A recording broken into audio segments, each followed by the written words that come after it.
called What is the Value of My Black Son's Life? Hear me, when one of a criminal mind can stop after being told not to do so by authorities. This criminal can literally execute a young black man. Hear me. Something, and I emphasize, something is not correct.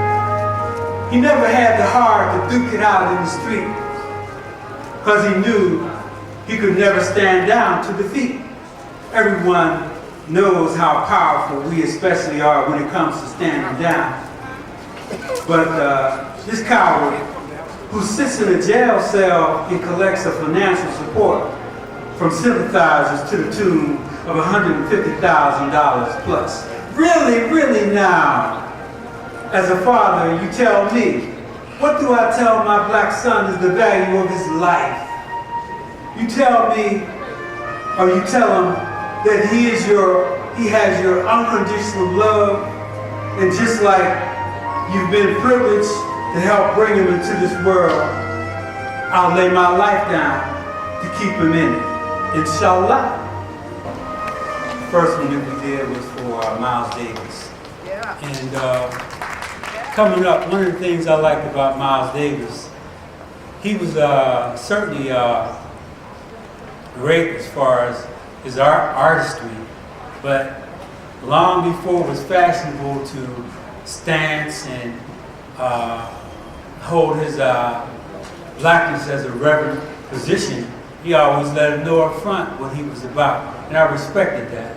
So this again is to Brother Miles Davis, a living black testimony for Brother Man Miles, written in the spring of 1971 in Oakland, California. Like, you've been black a long time, Brother Man, for days and days, blowing your axe that's just too fly, spleety-dee-dee-dee, jamming hard at the outset and doing nothing but getting better with the time, being very consistent and carrying on righteously within the pits of blackness, turning them on and off for days and days. Yeah, easy breeze. And I say, like, step right on, Brother Man, because, like, I hear you.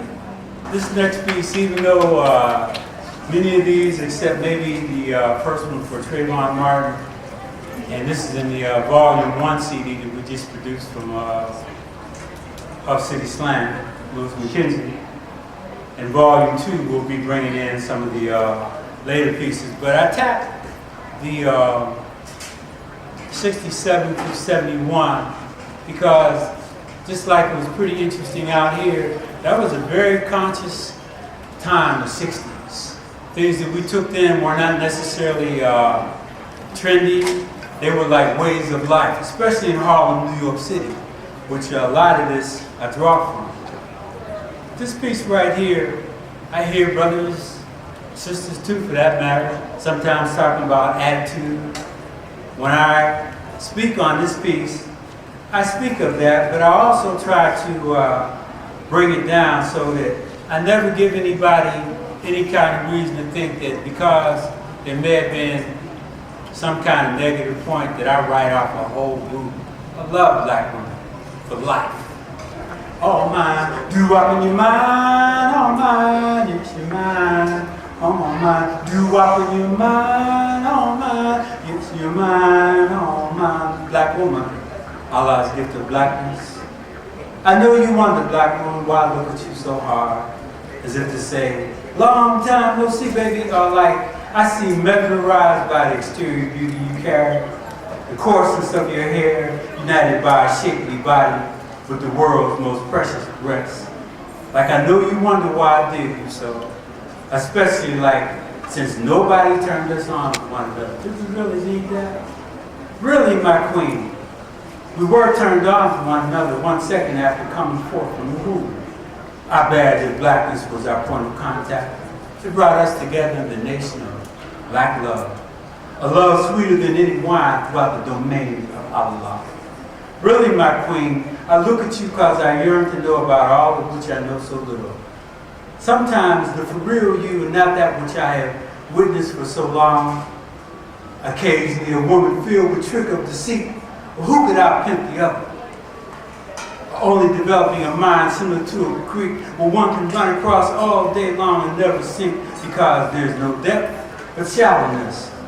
Like we've been through them changes together, but I still know it in my heart that you are my other half, which is to say, the look you see only says, got to tell you, yes, you're mine, all mine, yes, you're mine, all mine, doo-wop in your mind, all mine, yes, you're mine, all mine, doo-wop in your mind, all mine, yes, you're mine, all mine.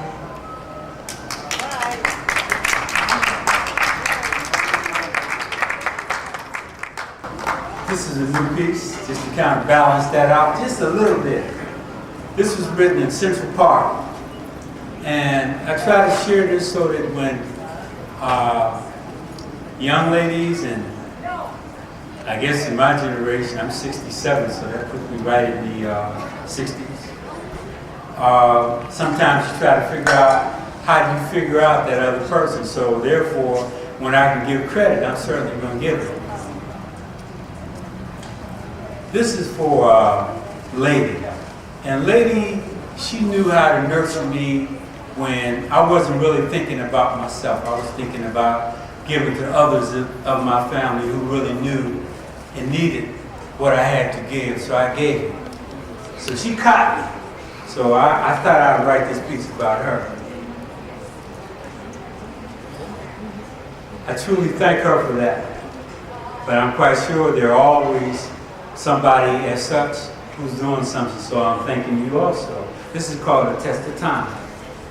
In simple terms, loving you is all I've ever wanted to do. After all, when it's all said and done, you are the very apple of my affection. It is with you that I can smile silently and just be myself. Even in a crowd of, say, 1,000 people, it's like you're my main focus and the very window of my inner happiness. There are only a few things that really turn me on, living my life to the fullest with you. Thank you very much.